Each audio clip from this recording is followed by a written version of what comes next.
All right, guys, so I'm still getting into this YouTube thing. So I'm not exactly sure how to work my camera on the phone, but again, I'm going to do a second post here and try to give y'all a little show. This is kind of a sad story, and also looking at it right now, it's a story of my own neglect, and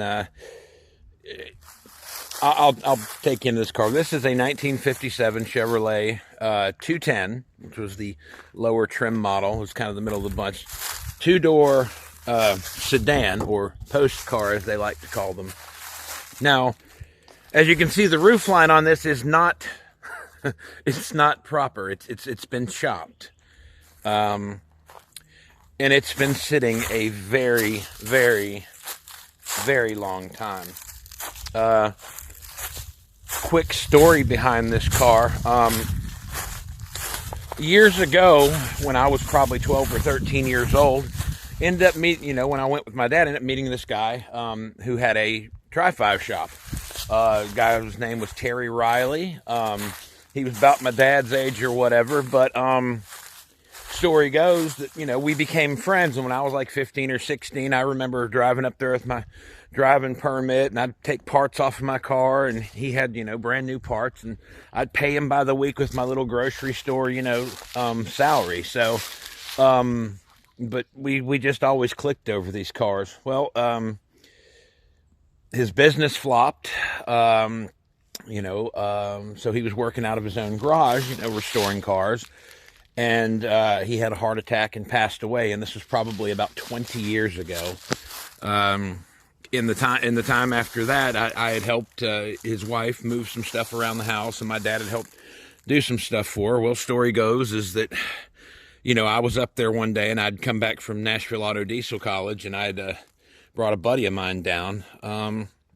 Anyways, I went over there, and we were going to cook hamburgers, and she said, "I want to take you out to the backyard." I said, "Okay." We go out to the backyard, and I remembered hearing stories about this car that Terry built and he never could finish.